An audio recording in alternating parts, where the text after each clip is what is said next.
Dan nanti siapa lagi yang akan mengisi datunya? Ini monggo kita bisa ada kesempatan apabila nanti Bapak Ibu guru yang lain ingin menampilkan, ingin memberikan berbagi praktek baik di sini, monggo saya berikan kesempatan. Siapapun boleh untuk menyampaikan berbagi praktek di sini. Bapak Ibu sekalian yang saya hormati, untuk PMN, yang saya hormati Bapak Kepala Sekolah, Bapak Ibu Dewan Guru, teman-teman rekan-rekan serta yang berbahagia. Jadi syukur alhamdulillahirobbilalamin, hari ini kita bisa kembali ke sekolah yang sehat, bisa ketemu, kita bisa belajar bareng Bapak Ibu. Saya di depan juga berarti saya komputer juga. Judulnya berbagi taktik baik Bapak Ibu. Saya yakin panjenengan semua juga sudah. Yang paling penting Bapak Ibu, kita sebagai guru, kita sebagai pendidik, yang jelas paradigmanya harus berubah mengikuti perubahan yang ada. Ya. Artinya apa Bapak Ibu? Kalau sudah dari pemerintah mengatakan kita harus menggunakan PMN, kita menggunakan SKP, kita harus suka Bapak Ibu, kita harus berubah pikiran. Ya, kita harus berubah. Kita nggak bisa masih mungkin gagal move on bahasa kita.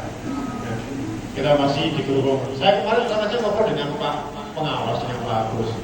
Ketika saya cerita bla zaman itu berarti Pak Panjenengan masih gagal move on dari K13.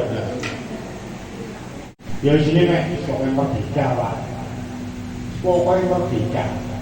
Merdeka itu pokoknya merdeka. Merdeka itu gimana? Ini termasuk Bapak Ibu nanti di acara kita di assessment ini saya cuma berbagi aja sudah apa yang saya peroleh ketika saya pelatihan di Malang. Ya.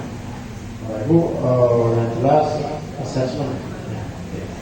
Assessment Bapak Ibu, kalau panjenengan ilmu assessment itu apa Bapak Ibu? Yang apa? Penilaiannya kayak apa? Oh, bilangnya kayak evaluasi.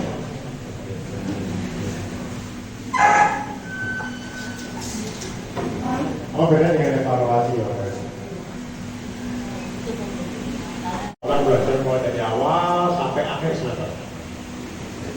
Kemudian beliau tidak hanya memberikan tes tertulis, tapi juga mengamati sikap dan keaktifan siswa selama belajar. Hasil penilaian dilaporkan kita dalam bentuk angka dan narasi dalam rapor di akhir semester. Ya, asesmen diagnostik, terima kasih kita. Ketiga, asesmen diagnostik. Jadi bisa berbagi saling mengisi ya. Asesmen diagnostik. Jadi kalau dari kan Bu Ita mau dari awal melakukan penilaian dari awal pembelajaran, kemudian sampai dengan akhir tadi dilaporkan. Ada tiga penilaian di sana. Ada diagnostik, ada formatif dan ada asesmen sumatif. Oke. Nah ini Bapak Ibu. Mari kita refleksikan. Karena dari kasus Binda, dari apa dikatakan tadi oleh Bu Gita, kira-kira kita refleksikan kepada diri kita sendiri Bapak Ibu. Bagaimana selama ini kita melaporkan hasil belajar siswa? Dapat manfaat ya? Oke, jadi refleksi ya? Jadi refleksi ya kan? Orang tua dapat ya? Siswa dapat? Oke ya. Jadi guru dapat, siswa dapat, orang tua juga dapat. Orang tua sebagai laporan perkembangan putra putrinya, siswa juga mengetahui tingkat kemampuannya. Guru sebagai bahan refleksi untuk pembelajaran. Perkembangan saya seperti ini, capaian saya sekian. Kemampuan itu gimana maksudnya? Secara kognitif mungkin secara psikologi. Oke, disesuaikan dengan karakter siswanya gitu ya. Oke, ini Bapak Ibu. Ya. Jadi ini adalah nanti yang kita akan bahas ke belakang tentang asesmen Bapak Ibu. Nah sekarang ini Bapak Ibu, ini sedikit. Nah, saya punya sedikit Apa? Apakah untuk keperluan mengisi rapor atau untuk menentukan siapa murid yang pintar atau tidak, siapa yang melampaui KKM dan yang tidak? Mari kita telusuri sejarah. Biasa. Kalau selama ini kalau kita ngomong assessment itu nggak ngomong apa ya? Apa ya? Sampai kita apa ya? Ya kan? Akan mendapatkan nilai kurang. Pada saat yang sama, murid yang cenderung mahir akan mendapatkan nilai baik. Jelas ya? Ada yang cenderung terkendala dengan mapel atau dengan materi dia akan pasti nilainya jelek. Sedangkan yang anaknya ya kan? Senengannya foto, nyodar kabeh. Tapi naik SMA beda Bapak. Itu Bapak Ibu ya. Kemudian menurut Bapak Ibu selama ini proses asesmennya seperti apa yang baik dan berdampak untuk memotivasi belajar siswa? Kira-kira apa Bapak Ibu? Asesmennya baik. Sesuai kemampuan siswa. Sesuai kemampuan siswa. Kira-kira gimana Bapak? Bu Fana? Sesuai kemampuan itu gimana maksudnya? Secara kognitif mungkin secara psikomotorik. Oke, disesuaikan dengan karakter siswanya gitu ya. Oke. Ini Bapak Ibu ya. Jadi ini adalah nanti yang kita akan bahas ke belakang tentang asesmen Bapak Ibu. Nah sekarang ini Bapak Ibu, ini sedikit. Nah,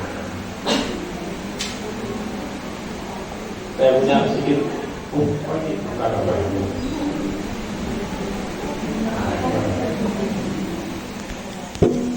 Dalam fungsinya yang lebih berpihak pada Ya, belajar. Jadi assessment bukan yang sekedar angka Bapak Ibu. apa? Apakah untuk keperluan mengisi rapor atau untuk menentukan siapa murid yang pintar atau tidak, siapa yang melampaui KKM dan yang tidak? Mari kita telusuri sejarah. Biasa. Kalau selama ini kalau kita ngomong assessment itu nggak ngomong apa ya? Apa ya? Sampai kita apa ya? Ya kan? Akan mendapatkan nilai kurang. Pada saat yang sama, murid yang cenderung mahir akan mendapatkan nilai baik. Jelas ya? Ada yang cenderung terkendala dengan mapel atau dengan materi dia akan pasti nilainya jelek. Sedangkan yang anaknya Waalaikumsalam warahmatullahi wabarakatuh. Terima kasih pada kesempatannya hari ini pada berbagi praktik baik. Kebetulan aksi nyata saya asesmen Pak Safa.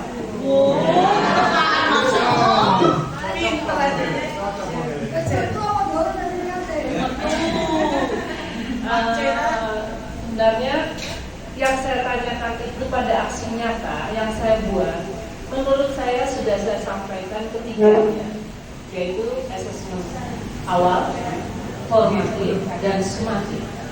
Tapi kenapa beberapa bulan kemudian dinyatakan perbaikan? Jadi belum validasi. Setelah saya baca lagi video-videonya yang seperti tadi, itu video kan di dalamnya modul. Karena kalau kita nggak ngerjakan modul, ngomong apa aja nggak nyambung. Tapi coba dialog bisa pasti nyambung. Mudah-mudahan semuanya garap ya. Bu Erna sudah punya sertifikat. Ya, Bunda juga sudah punya gitu. iya.